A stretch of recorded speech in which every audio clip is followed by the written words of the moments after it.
sa Papa Dudut Stories, ikaw ay hindi nag-iisa.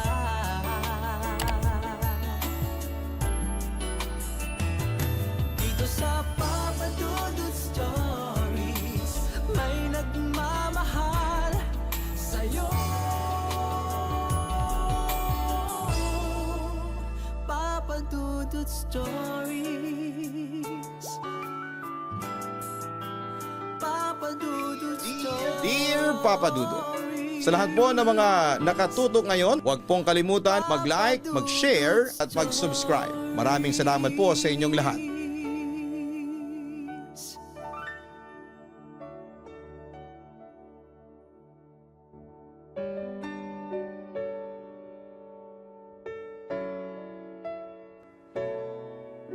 Magandang araw po sa inyong lahat. Tawagin niyo na lamang po ako sa palayaw kong Randor. Nakatira ako dito sa Caloocan mula noong mag-asawa ako hanggang ngayon na 28 taong gulang na ako. 5 taon na kaming nagsasama ng aking asawa at nakatira kami sa isang subdivision dito sa Caloocan North. Papadudot, ang ikakwento ko sa inyo ay nangyari noong 18 anyos pa lamang ako doon sa Capiz. Lumaki ako sa piling ng mga palayan, kagubatan, sa isang lugar na tila nakalimutan na ng panahon. Nasaksihan ko na ang lahat ng tagtuyot, bagyo, maging ang mga hindi maipaliwanag na pangyayari sa aming baryo. Ngunit may isang gabi na hindi ko makakalimutan. Isang gabing nagpabago ng paniniwala ko sa mga nilalang na sinasabing katang-isip lamang. Noong bata pa ako, madalas kong marinig ang mga matatanda sa baryo na nagkukwento tungkol sa aswang. May mga nagsasabing ito ay naging anyong hayop. May mga nagsasabing mistula silang anino na lumalabas sa gabi. Hindi ko yon pinapansin noon, Papadudod, sapagkat ang iniisip ko lamang ay kung paano ko maipagpapatuloy ang aming maliit na sakahan. Ngunit nang magbinata na ako at naging magsasaka, ay nangyari sa buhay ko na nakakagimbal. At hindi ko po akalain na pwede palang mangyari sa totoong buhay yung mga napapanood mong pelikulang horror sa sinihan. Isa yung pangyayaring muntik ng malagay ang buhay ko sa bingit ng kamatayan. Isang dapit hapon. Matapos ang maghapong pagsasaka, nagpasya akong magpahinga sa may kubo sa gitna ng aming palayan. Magandang panahon noon, ang bughaw na langit ay may bahid na kahel. At ang simoy ng hangin ay may kasamang bango ng hinog na balay. Pinagmamasdan ko ang paligid, ngunit napansin kong masyadong tahimik ang kapaligiran. Karaniwan sa ganitong oras ay rinig ang huni ng mga kuliglig at ingay ng mga ibon na pauwi sa kanilang mga pugad. Ngunit ng gabing yon ay tila ang buong kalikasan ay huminto, naghihintay. Sa malayo ay may nakita akong aninong gumagalaw sa gilid ng kakahuyan. Sa simula ay inakala kong isa lamang itong ligaw na hayop na naghahanap ng makakain. Ngunit nang ito ay lumapit, doon ko napansing hindi ito isang pangkaraniwang hayop. Ang hugis nito ay tila isang taong nakayuko. Ngunit ang paraan ng paggalaw nito ay parang gumagapang na ahas. Kinilabutan ako. Dali-dali akong bumalik sa bahay, sinarado ko ang pintuan at bintana at siniguradong nakalakang lahat. Mula sa loob, pinakiramdaman ko kung may susunod bang kakaiba. At saka ko narinig ang isang malalim matinis na ungol. Isang tunog na hindi gawa ng kahit na anong hayop na aking nakilala. Habang ako'y nananatili sa loob ng bahay ay napansin kong unti-unting lumalamig ang hangin. Napakabigat ng pakiramdam na para bang may isang matang nakatitig sa akin mula sa dilim. At saka ko narinig ang 3 marahang pagkatok sa pintuan na halos parang sinasadya upang akitin akong buksan ang pinto. Hindi ako kumilos. Sinubukan kong lumapit sa bintana. Dahan-dahan kong sinilip ang labas at doon ko siya nakita. isang babaeng nakatayo sa tapat ng pintuan. Nakayuko, ang kanyang buhok ay mahaba at madilim na nakatakip sa kanyang mukha. Ngunit ang pinaka nakakatakot sa lahat ay ang kanyang mga kamay. Mahaba ang daliri at tila may matutulis na kuko na mas mahaba pa sa karaniwan. "Randor, pagbuksan mo ako." Mahina ngunit matinis ang kanyang tinig. Para bang maraming boses ang nagsasalita ng sabay-sabay. Kinilabutan ako at umatras papalayo sa pintuan. Alam kong hindi ito isang ordinaryong tao. Muli siyang kumatok ngunit ngayon ay mas malakas na. Mas mapilit. Parang sasabog ang dibdib ko sa sobrang takot. Sa isipan ko ay kailangan kong manatiling tahimik. Huwag magpakita ng kahit na anong galaw. Ngunit sa hindi may paliwanag na kadahilanan, napatingin ako sa ilalim ng pintuan. Doon ko nakita ang kanyang paa, hindi ito paa ng tao. Ito ay mahaba-haba, matutulis, at may kuko na parang sa isang ibon ng bangkay. Napatras ako at muntik nang mapasigaw. Biglang humina ang katok ngunit ang katahimikan ay mas nakakatakot. Akala ko ay lumisan na siya ngunit biglang yumanig ang buong bahay, napakalakas ng kalabog ng bubong. Gusto kong tumakbo pero saan? Alam kong nasa labas siya, nasa paligid lamang, naghihintay ng pagkakataon. Napapikit ako at nagdasal at umaasang hindi siya makakapasok. Ngunit hindi ko po inaasahan ang susunod na nangyari. May narinig akong pagkalas ng bubong. Dahan-dahang natanggal ang isang bahagi nito. At sa pagitan ng dilim ay lumitaw ang dalawang mapupulang mata matatalim nagliliyab sa gutom. Ikaw ang gusto ko." At bago ko pa maitulak ang sarili ko papalayo ay bigla siyang bumaba mula sa bubong. Bumagsak sa sahig na parang isang hayop. Sa kabila ng dilim ay nasilayan ko ang tunay niyang anyo. Payat, baluktot ang katawan, at ang kanyang bibig ay punong-puno ng mahahabang pangil. Tumakbo ako palabas ng bahay patungo sa palayan. Narinig ko ang kanyang hagik-hik, isang tunog na parang pabulong na halakhak ng maraming boses. Sinubukan kong takbuhan ang masukal na bahagi ng bukid. Umaasang malilito ko siya sa kadiliman. Ngunit naramdaman ko ang malamig niyang hininga sa aking likuran. Wala na akong ibang pagpipilian. Hinugot ko ang itak na palaging nakasukbit sa aking bewang. Hindi ako marunong lumaban sa ganitong klase ng nilalang. Pero mas pipiliin kong mamatay ng lumalaban kaysa basta na lamang lamunin ang isang halimaw. Nang lumapit siya, Papa Dudut, ay inundayan ko siya ng isang mabilis na taga sa kanyang braso. Narinig ko ang isang nakakakilabot na sigaw. Hindi sigaw ng tao at hindi rin sigaw ng hayop, kundi isang bagay na hindi ko kailanman narinig noon. Tumilapon siya sa lupa at nanginig. Nakita ko ang kanyang balat ay nagsimulang magbago, parang tinutunaw ng araw kahit na hating gabi na. Napaatras siya, Papa Dudut. Naglabas ng isang matinis na ungol bago tuluyang tumakbo papalayo sa kadiliman. At sa isang iglap ay nawala siya na parang usok na nilamon ng gabi. Kinabukasan, ginising ako ng mga kapitbahay na nakikinig sa aking sigaw.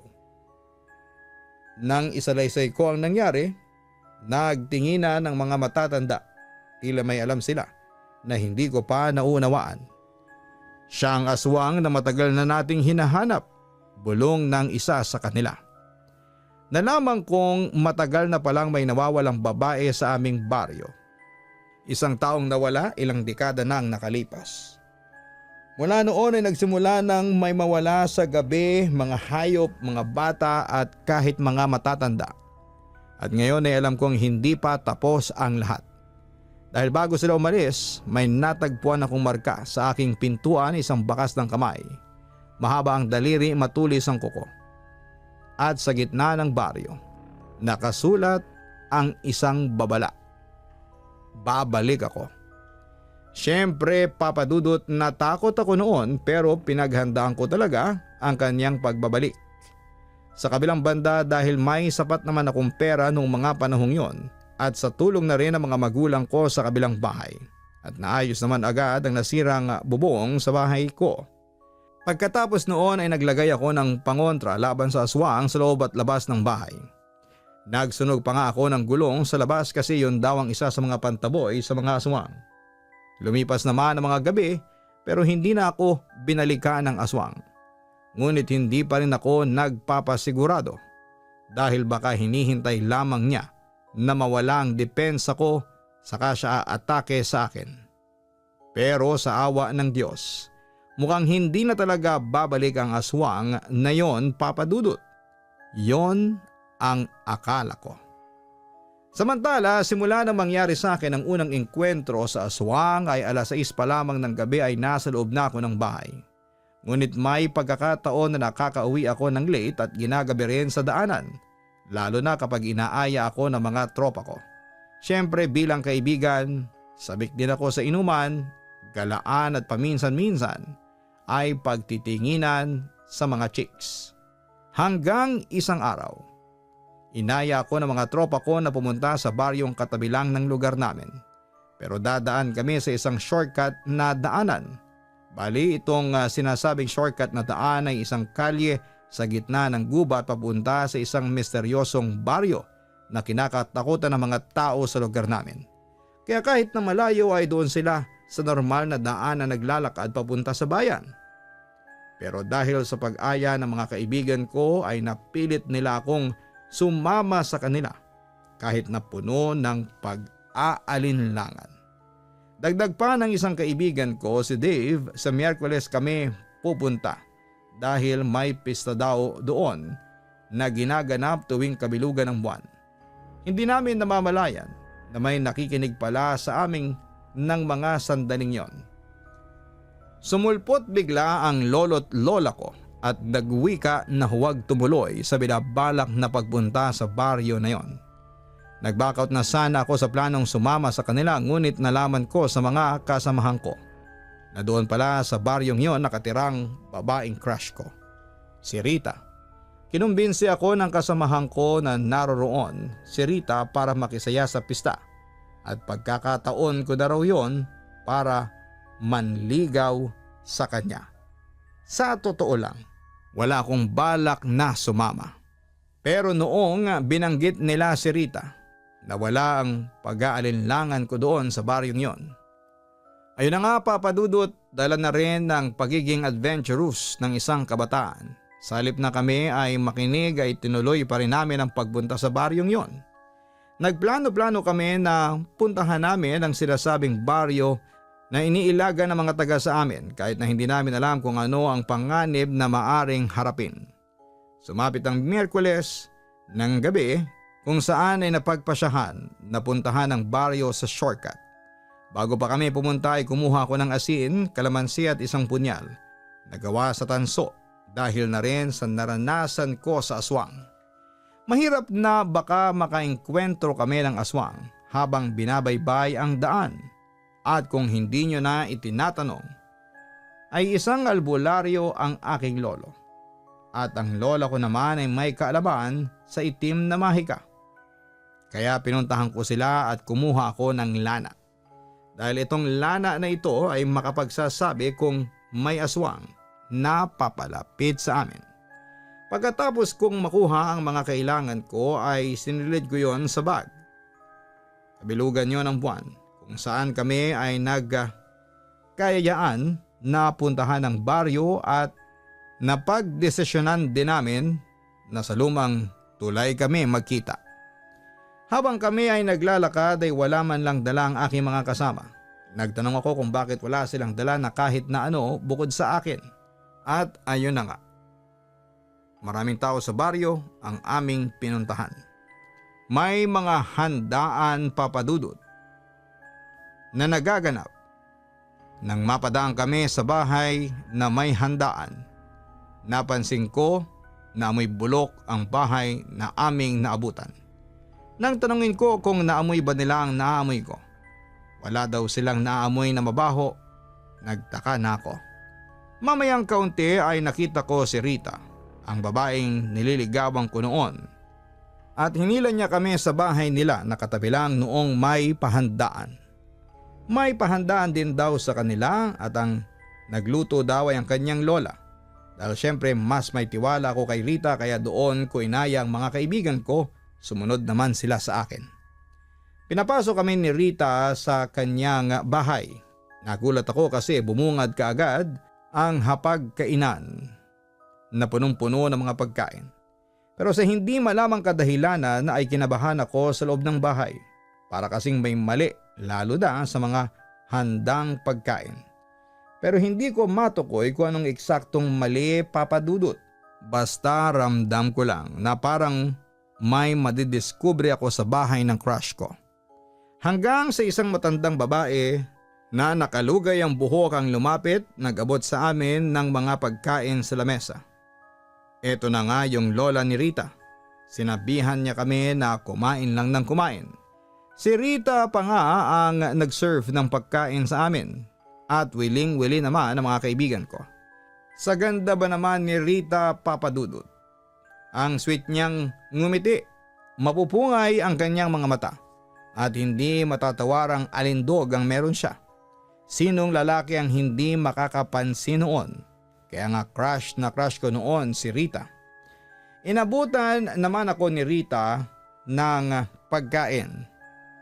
Adobong baboy daw ito tapos isang mangkok ng mainit na kanin. Agad ko yung kinuha at nagpasalamat sa crush ko. Magpakabusog ka, Randor. Kapag biting ka pa, ibig sabihin lang ay bibigyan pa kita ng isang pagkaing handa namin, ang sabi pa ni Rita sa akin. Pangiting-ngiti naman ang kanyang lola sa kanyang pwesto habang kumakain ng dinuguan sa may puto. Napansin ko naman ang mga kasamahan ko na sarap sa kinakain nila. Kaya naisipan kong kumain na rin. Pero may nararamdaman akong basa sa bulsa. Nang dukutin ko yon mula sa ilalim ng mesa ay napansin ko na parang kumukulo yung lana sa loob ng maliit na bote. Kinabahan ako at napatingin sa matandang babae. Kaso Papa Dudut, kung dati nakangiti ito sa akin, sa puntong yun ay masama na ang tingin nito. Hindi ko kinain ang pagkain na inalok ni Rita sa akin. At habang sila ay takam na takam sa pagkain na kanilang kinakain ay nilabas ko ang hiniwang kalamansi at pinigayon sa harapan ng mga pagkain. Halos masuka at bumaliktad ang sikmura ko sa nakita ko. Pira-piraso mga laman at parte ng tao ang aming nakita ng mapigaan ko yon ng kalamansi. Bigla tuloy, tumayo ang matandang babae sa kanyang kinakaupuan at galit na galit itong tumingin sa amin at kasama si Rita na tila naging agresibo din. Nawala ang sweetness niya sa kanyang mukha at napalitan din yon ng galit. Tapos nag-team up ang maglola para sunggaban kaming magkakaibigan. Buti na lamang at mabilis ang kilos namin at lumabas kami sa bahay na yon pero hindi namin akalain na inaabangan na pala kami ng mga aswang sa paligid. Tumakbo kami ng tumakbo sa pag-aakalang hindi kami maaabutan ng mga aswang. Nang malapit na kami sa may kalsada ay bigla kaming hinarangan ng aswang. Nanginginig sa takot ang aking mga kaibigan at hindi ako nagpatinag sa nilalang. Habang ako ay namukhaan ko ang aswang. Ito yung aswang na una kong nakaharap nung umatake ito sa bahay ko. Oo, ako nga Randor. Ako nga yung umatake sa iyo kamakailan lang. Hindi ba sabi ko sa iyo ay babalikan kita? Wika ng aswang. Nakaramdam ako ng takot ng mga sandaling yon pero nagtaka din ako. Bakit mo ako kilala? Sino ka bang aswang ka? Sigaw ko sa kanya. Akmang lalapit sa amin ang aswang. Kaya't hinagisan ko ito ng asin. Umungol sa hapde ang nilalang pagkatapos kong hagisan ng asin. At sinabihan ko ang aking mga kaibigan na umalis bago abutan pa kami ng mga aswang na kanina pa kaming hinahabol. Nang kami ay tumakbo pa rin, May naabutan kaming bahay na malapit sa eskwelahan. Kumatok kami ng kumatok at binuksan niyo ng matandang babae. Sinabihan niya kami na pumasok sa loob, baka makita kami ng mga aswang. Kilala ko ang matandang babae dahil ito ang babae na tumulong noon sa aming pamilya noong bata pa ako. Pinahiran kami isa-isa ng langis na pangontra ng mga aswang. Nang biglang lumagapak ang bubong ng bahay. Una yon ng tik-tik. Kaya't sinabihan kaming huwag na huwag mag-ingay at siya na ang bahalang humarap sa aswang. Lumabas siya sa bahay at umakyat sa bubong. Bigla niyang hinampas ng buntot ng pagi ang nilalang at humiyaw ito ng napakalakas. Sinabihan niya ang nilalang na umalis na at baka siya ay mapatay. Sa kabilang banda ay nag-alala ako sa matanda kaya sumilip ako sa pintuan. Doon ay nakita ko ang aktwal na pagbabagong anyo ng aswang at bumalik sa pagiging tao.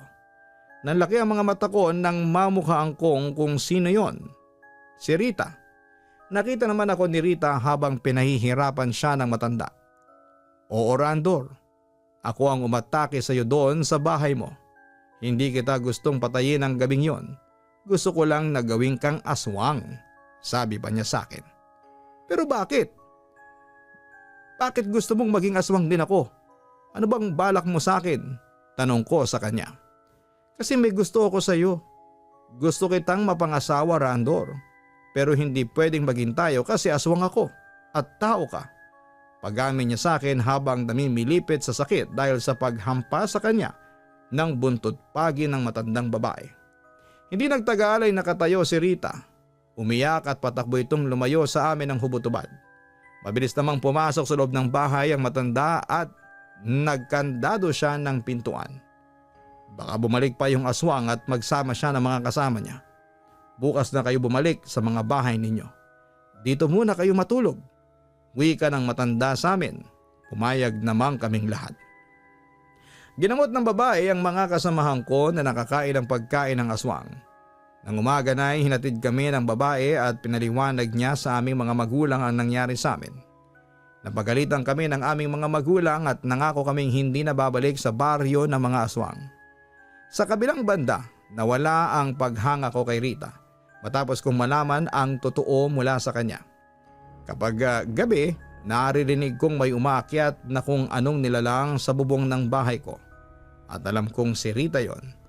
Pero ipinapakita at pinaparamdam ko sa kanya na hindi na ako takot sa aswang at kahit kailan ay hindi ko hahangaring maging isang aswang.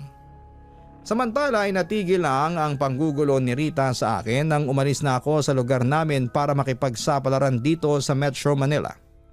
Sa ngayon ay dito na ako nakatira at nagtatrabaho. May sarili na rin akong pamilya dito at kamakailan lamang ay isinama ko na rin dito ang mga magulang ko. Nagwo-work ako ngayon sa isang steel factory at sa awa naman ng Diyos. Maayos naman ang buhay ko at masaya din ako kasi wala namang aswang dito sa Caloocan. Papadudot, dito ko na po tatapusin ang kwento ko. Sana po ay mapili mo itong itampok sa Papadudot YouTube channel. Muli maraming salamat po and more power po sa inyong programa, lalo na sa Spotify na bago ninyong channel. Lubos na gumagalang, Randor. Maraming kwentong aswang na tayong naitampok. Bawat letter senders natin inilahalahad ang kanilang karanasan sa mga aswang. May nakakita, may muntik nang maging biktima at meron din tayong naging letter sender na nag-confess na isa nga siyang aswang. Naniniwala man tayo o hindi sa mga aswang, marapat lamang na mag-ingat at maghanda tayo. Maging alerto sa lahat ng oras. Kung hindi ka naniniwala sa aswang at hindi ka pa nakakakita ay maswerte ka. Pero hindi ibig sabihin ay magiging carefree ka na. Tandaan ninyo na maging mapagmatsyag. At huwag basta-bastang magtiwala sa mga taong hindi ninyo lubos na kilala. Kung hindi man siya aswang, baka may masama naman siyang balak laban sa iyo. Kaya matutong makiramdam sa iyong paligid. Maging matapang at huwag mawala ng pananampalataya sa ating Panginoon.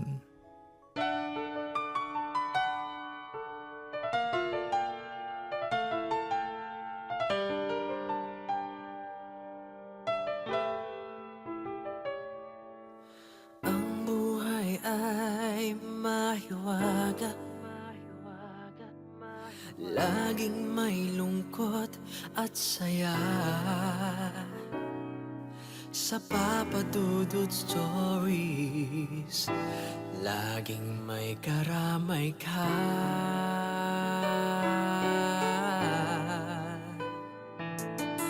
Mga problemang kay bigat,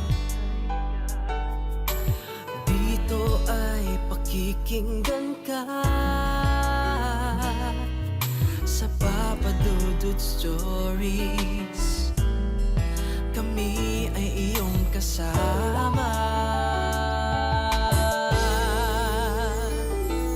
Dito sa Papa Dudut Stories, ikaw ay hindi nag-iisa.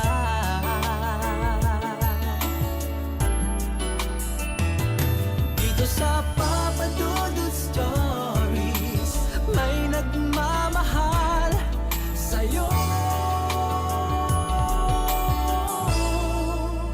Papa Dudut Stories, Papa Dudut Stories, Papa Dudut Stories.